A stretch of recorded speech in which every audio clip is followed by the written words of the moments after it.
Alright, so we're going to be mixing feed today.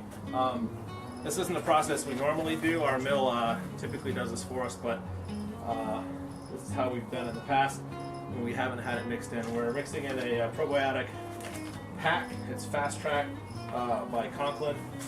It's a really good product. Our chickens are going through a molt right now, and in less than a week's time feeding them, they're back up to regular production on their eggs. The only fun part is that the mix on it is 5 pounds per ton, and we're only going to be mixing about 100 pounds at a time. So we're going to need about 4 ounces of the product per 100 pounds. And so we'll get our other scales going, weigh the food, because our other scale and weigh out the right amount, and we'll go from there. Which I don't think I have any scale. That's the best part.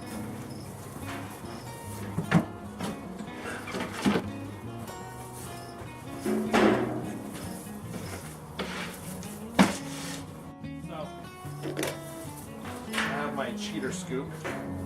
So all they get is about 3 of these. I don't know, let's see if we'll get you a little Dixie cup. I get 3 of those per 100, so it's pretty good stuff. If you've taken a probiotic for your stomach, then you're going to know it doesn't take a lot of little dabble, do you?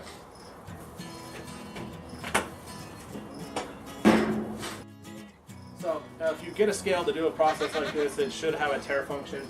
Our bucket weighs at 4.8, but we're lazy. We want to know how much you're doing. We're just going to go and tare it or clear it down until zeros. And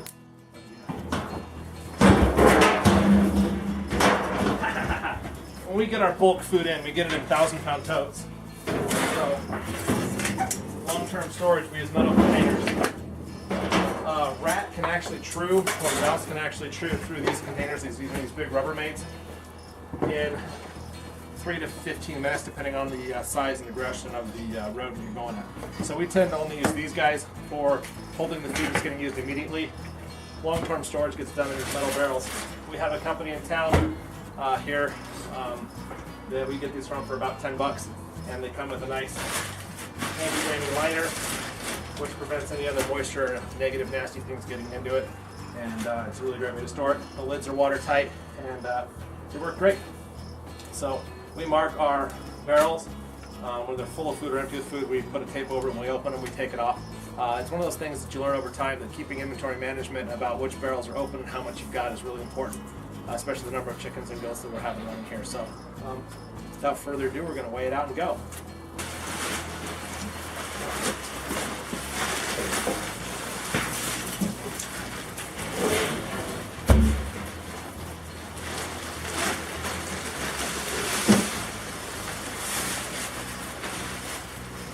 For us, we know about how much we can get away with in a mixer when you don't dump it on the ground.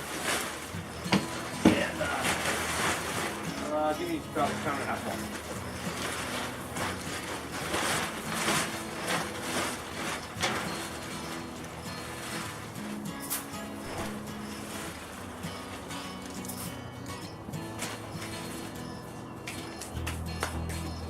Hey Shelby, get the goat out of here.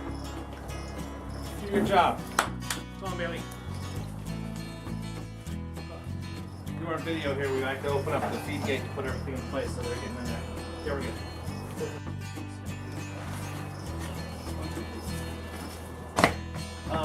If you're not familiar with what this apparatus is, it's actually a mortar mixer. So it's got the paddles. Turn it on. There we go. Just give it a few minutes, and it'll be good. So we tell ourselves we got the handle taped over. That's a good full one. So we're going to get a full mix into that. Perfect. The other barrel.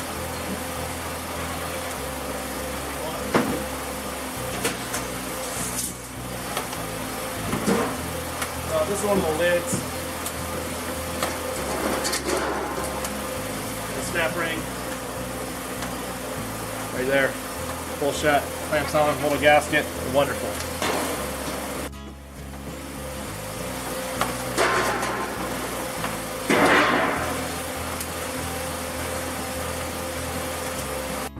Honestly, that's overkill in the mix time, but you know, not gonna hurt anything.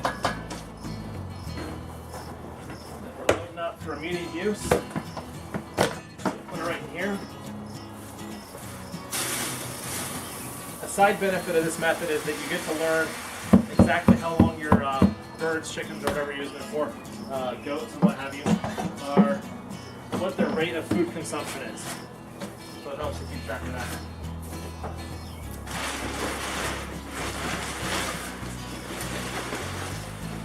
These 2-gallon buckets have been our favorite scoops. And we have nice metal scoops, quote unquote nice.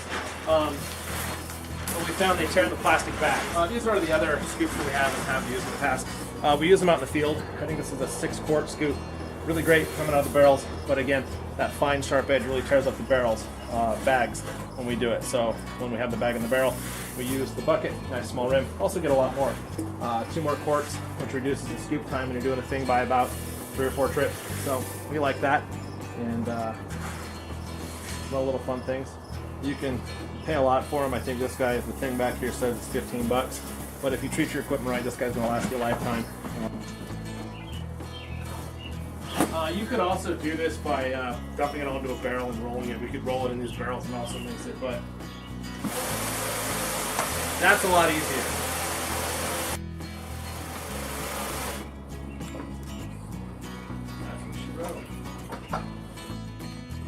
We've also used this mixer for mixing in some extra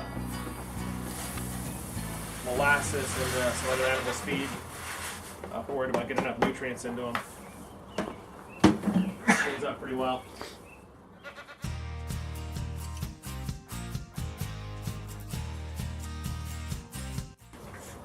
Now, I do have to comment about this food. We have a local feed mill here, and they do a great job for us. They do a custom blend for us, and they have swapped out some of the products we don't like. Our feed is already all no corn, no soy, non-GMO, but we take it one step further. They've swapped out, we don't have any canola meal or canola oil.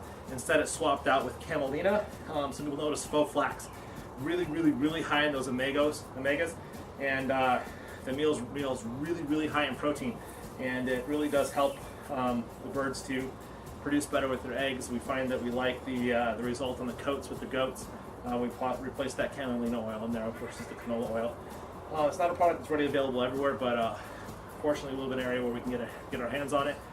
Some places I know, like Washington area, it's illegal to have them advertise it. So if you do know your local miller, talk to them and see what they're able to do for you, and often they'll come up with solutions for you because it's a custom blend that would otherwise not be available. So the benefit of knowing who you're getting your food from, and also for those of you who are just getting the product out of this, the eggs and the chicken, it's important to know those people too. And as you close the gap on the food chain, you find you get less diesel in your food as per miles, and things that you don't want in the food and things you didn't even know can benefit you because of knowing who you're dealing with and how it's handled. Lots of products are able to be used in organic farms and organic farming that you would really wish weren't. And so knowing those individuals that take care of your food products and what they do and don't do really becomes integral to someone that wants to be responsible with what they're eating and how things are handled. So I mean, it's really important to us, and we find that our clients really do appreciate the end product with that. So.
This is why everybody hates the bottom of the barrel.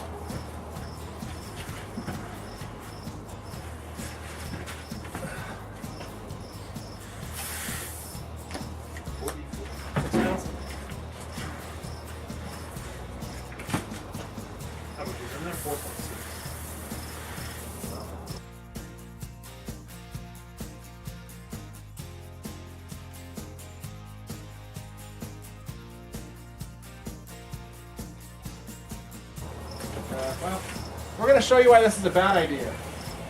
Because watch the bag coming out with it. I don't know if you know this yet, but it's really hard to stop. Because all of a sudden it starts and then it doesn't stop. You lose a lot. Get there? No?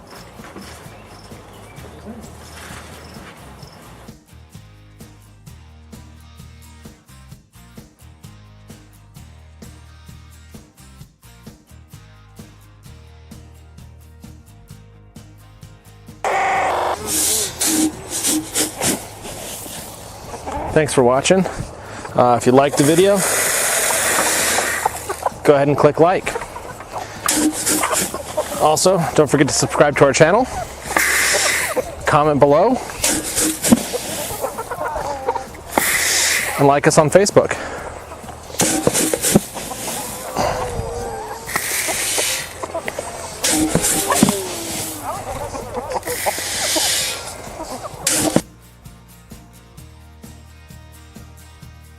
The shots. Can you see this camera up there from here?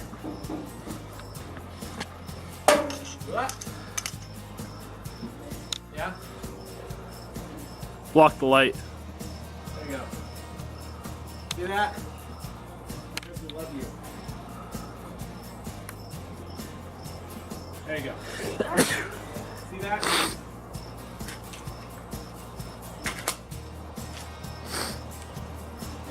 In another life, we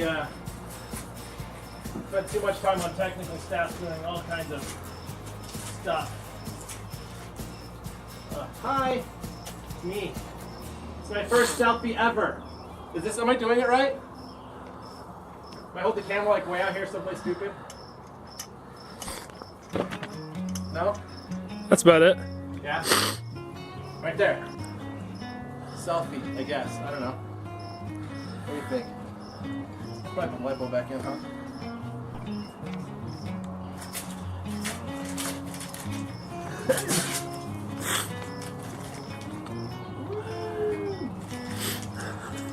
Smile and wave.